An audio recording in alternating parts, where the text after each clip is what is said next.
KPSC ಪರೀಕ್ಷೆಯಲ್ಲಿನ ಸರಣಿ ಎಡವಟ್ಟುಗಳಿಂದ ಅಭ್ಯರ್ಥಿಗಳ ಬದುಕು ಅತಂತ್ರ ಆಗಿದೆ.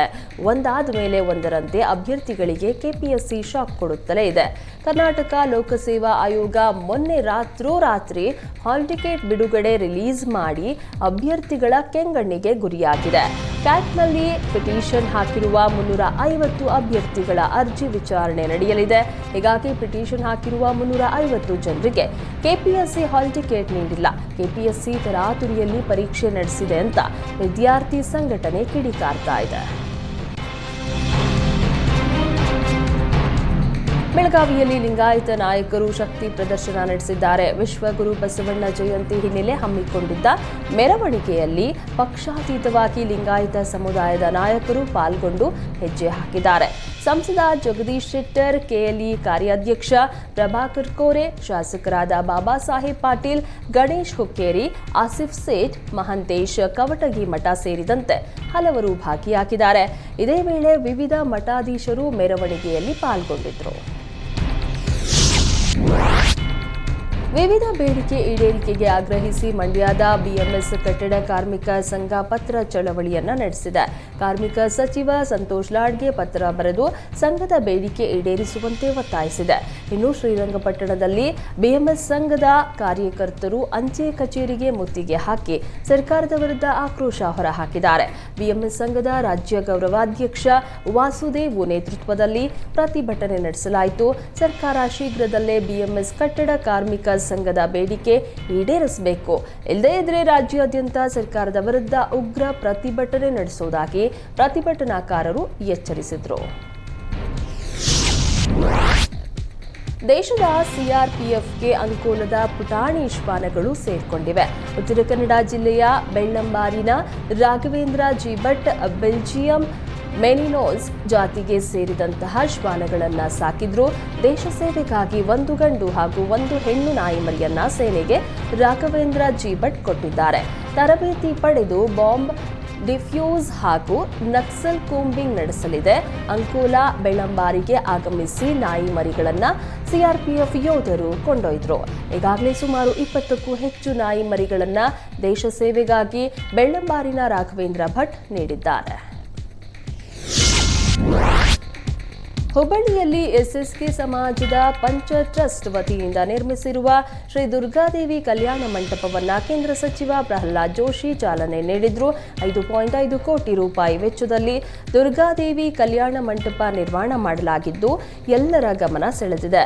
ಇನ್ನು ಮಂಟಪ ಉದ್ಘಾಟನೆಯಂದೇ ಶ್ರೀ ದುರ್ಗಾದೇವಿ ಸಹಸ್ರ ಚಂಡಿಕಾ ಯಾಗ ನಡೆಸಲಾಗಿದ್ದು ಕೊಲ್ಲೂರು, ಶೃಂಗೇರಿ ಹೊರತುಪಡಿಸಿ ಇದೇ ಮೊದಲ ಬಾರಿಗೆ ಹುಬ್ಬಳ್ಳಿಯಲ್ಲಿ ದುರ್ಗಾದೇವಿಯ ಸಹಸ್ರ ಚಂಡಿಕಾ ಯಾಗ ನಡೆಸಿರೋದು ವಿಶೇಷವಾಗಿದೆ ಅಂತ ಕೇಂದ್ರ ಸಚಿವ ಪ್ರಹ್ಲಾದ್ ಜೋಶಿ ಶ್ಲಾಘಿಸಿದ್ರು. ಇನ್ನು ಕಾರ್ಯಕ್ರಮದಲ್ಲಿ ಶಾಸಕ ಮಹೇಶ್ ತೆಂಗಿನಕಾಯಿ ಸೇರಿ ಸ್ಥಳೀಯ ಬಿಜೆಪಿ ನಾಯಕರು ಉಪಸ್ಥಿತರಿದ್ದರು. ಭೀಮ್ ಆರ್ಮಿ ವತಿಯಿಂದ ಡಾಕ್ಟರ್ ಬಿಆರ್ ಅಂಬೇಡ್ಕರ್ ಅವರ 134ನೇ ಜಯಂತ್ಯೋತ್ಸವ ಕಾರ್ಯಕ್ರಮ ಆಚರಿಸಲಾಯಿತು. ಮಹಾಲಕ್ಷ್ಮಿ ಲೇಔಟ್ ವಿಧಾನಸಭಾ ಕ್ಷೇತ್ರದ ಕಮಲಾನಗರದ ಚಂದ್ರಪ್ಪ ವೃತ್ತದಲ್ಲಿ ಭೀಮ್ ಆರ್ಮಿ ವತಿಯಿಂದ ಆಯೋಜಿಸಿದ ಕಾರ್ಯಕ್ರಮದಲ್ಲಿ 100 ಮಂದಿ ಭಾಗಿಯಾಗಿದ್ದರು. ಸ್ಥಳೀಯ ಶಾಸಕ ಗೋಪಾಲಯ್ಯ ಅಂಬೇಡ್ಕರ್ ಪ್ರತಿಮೆಗೆ ಮಾಲಾರ್ಪಣೆ ಮಾಡಿದ್ರು. ಇದೇ ವೇಳೆ ಎಸ್ಎಸ್ಎಲ್ಸಿ ಪರೀಕ್ಷೆಯಲ್ಲಿ ಹೆಚ್ಚು ಅಂಕ ಪಡೆದ ವಿದ್ಯಾರ್ಥಿಗಳಿಗೆ ಸನ್ಮಾನಿಸಿ ಶುಭ ಹಾರೈಸಿದರು. ಕೇಂದ್ರ ಸಚಿವ ವಿ ಸೋಮಣ್ಣ ಆದಿಚುಂಚನಗಿರಿ ಮಠಕ್ಕೆ ಭೇಟಿ ನೀಡಿದರು. ಕಾಲಭೈರೇಶ್ವರ ಸ್ವಾಮಿ ದೇವಾಲಯಕ್ಕೆ ಭೇಟಿ ನೀಡಿ ಕ್ಷೇತ್ರಾಧಿದೇವತೆಗಳ ದರ್ಶನ ಪಡೆದರು. ಈ ವೇಳೆ ಶ್ರೀ ಡಾಕ್ಟರ್ ಬಾಲಗಂಗಾಧರನಾಥ ಸ್ವಾಮೀಜಿಗಳ ಗದ್ದುಗೆ ದರ್ಶನ ಪಡೆದರು. ವಿಶೇಷ ಪೂಜೆ ಸಲ್ಲಿಸಿದ್ರು. ಬಳಿಕ ಪರಮ ಪೂಜ್ಯ ನಿರ್ಮಲಾನಂದ ಮಹಾಸ್ವಾಮೀಜಿಗಳ ಆಶೀರ್ವಾದ ಪಡೆದರು. ಬಸವ ಜಯಂತಿ ಮೆರವಣಿಗೆ ವೇಳೆ ಸಚಿವೆ ಲಕ್ಷ್ಮೀ ಹೆಬ್ಬಾಳ್ಕರ್ ಸಖತ್ ಸ್ಟೆಪ್ಸ್ ಹಾಕಿದ್ದಾರೆ. ಮಹಿಳೆಯರ ಜೊತೆಗೂಡಿ ಡ್ಯಾನ್ಸ್ ಮಾಡಿದ ಲಕ್ಷ್ಮೀ ಹೆಬ್ಬಾಳ್ಕರ್ ನೆರೆದಿದ್ದವರನ್ನ ರಂಜಿಸಿದ್ರು. ಬಳಿಕ ಮಾತನಾಡಿದ ಹೆಬ್ಬಾಳ್ಕರ್, ಪ್ರತಿ ವರ್ಷ ಎಲ್ಲ ಸಂಘಟನೆಯವರು ಒಗ್ಗೂಡಿಯೇ ಬಸವ ಜಯಂತಿ ಮಾಡ್ತೀವಿ. ರಾಜ್ಯ ಸರ್ಕಾರ ಬಸವಣ್ಣನವರನ್ನ ಸಾಂಸ್ಕೃತಿಕ ನಾಯಕ ಅಂತ ಘೋಷಿಸಿದೆ.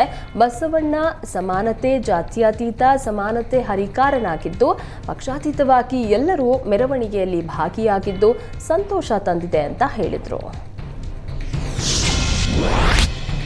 24 ವರ್ಷ ದೇಶ ಸೇವೆ ಸಲ್ಲಿಸಿ ಸೇವಾ ನಿವೃತ್ತಿ ಪಡೆದ ಯೋಧನಿಗೆ ಗ್ರಾಮಸ್ಥರು ಅದ್ದೂರಿ ಸ್ವಾಗತ ನೀಡಿ ಸನ್ಮಾನಿಸಿದ್ದಾರೆ. ಹುಬ್ಬಳ್ಳಿಯ ರೈಲ್ವೆ ನಿಲ್ದಾಣಕ್ಕೆ ಬಂದಿಳಿದ ನಿವೃತ್ತ ಯೋಧ ಶಿವಯೋಗಿ ಇಂಗಳಹಳ್ಳಿಯನ್ನ ಮಾಜಿ ಸೈನಿಕರು, ಕುಟುಂಬಸ್ಥರು, ಗ್ರಾಮಸ್ಥರು ಭವ್ಯ ಸ್ವಾಗತ ಮಾಡಿದ್ದಾರೆ.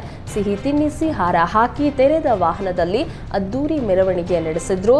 ಶಿವಯೋಗಿ ಜಮ್ಮು ಕಾಶ್ಮೀರ ಸೇರಿದಂತೆ ದೇಶದ ನಾನಾ ಭಾಗಗಳಲ್ಲಿ ಸೇವೆ ಸಲ್ಲಿಸಿದ್ದಾರೆ. ಗುತ್ತಿಗೆ ತೆಗೆದುಕೊಂಡು ಕೆಲಸ ಮಾಡದೇ ಇದ್ದ ಗುತ್ತಿಗೆದಾರನಿಗೆ ಬಿಬಿಎಂಪಿ ಶಾಕ್ ಕೊಟ್ಟಿದೆ. ಕಂಠೀರವ ಸ್ಟೇಡಿಯಂ ಹತ್ತಿರ ರಾಜಕಾಲುವೆಯ ವಾರ್ಷಿಕ ನಿರ್ವಹಣಾ ಕಾಮಗಾರಿ ಮಾಡುವುದಕ್ಕೆ ಗುತ್ತಿಗೆದಾರ ವಿ ವಾಸುಗೆ ಬಿಬಿಎಂಪಿ ಇಂಜಿನಿಯರ್ 50,000 ದಂಡ ವಿಧಿಸಿದ್ದಾರೆ. ಒಪ್ಪಂದದಂತೆ ನಿರ್ವಹಣೆ ಮಾಡಿರುವುದಿಲ್ಲ, ಆದ್ದರಿಂದ ಸಾರ್ವಜನಿಕರಿಗೆ ಅನಾನುಕೂಲ ಉಂಟಾಗಿದೆ. ಗುತ್ತಿಗೆ ಕರಾರಿನಂತೆ ಮೊದಲ ಕಂತಾಗಿ 50,000 ದಂಡ ಹಾಕಲಾಗಿದೆ. ಮೈಸೂರಿನಲ್ಲಿ ಮಾವಿನಕಾಯಿ ವ್ಯಾಪಾರಸ್ಥರಿಂದ ರೈತರಿಗೆ ಮೋಸ ಆಗಿದೆ. ರೈತರು ತಂದ ಮಾವಿನಕಾಯಿ ತೂಕ ಮಾಡುವಾಗ ಗೋಲ್ಮಾಲ್ ನಡೆದಿದೆ.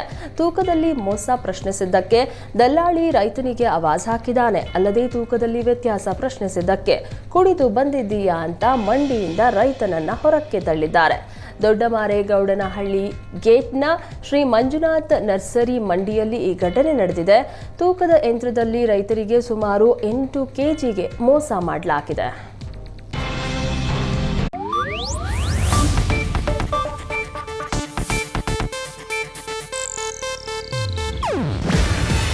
ಇದು ಏಷ್ಯಾನೆಟ್ ನ್ಯೂಸ್ ನೆಟ್ವರ್ಕ್ ಪ್ರಸ್ತುತಿ. ನೀವು ನೋಡ್ತಿದ್ದೀರಾ ಏಷ್ಯಾನೆಟ್ ಸುವರ್ಣ ನ್ಯೂಸ್.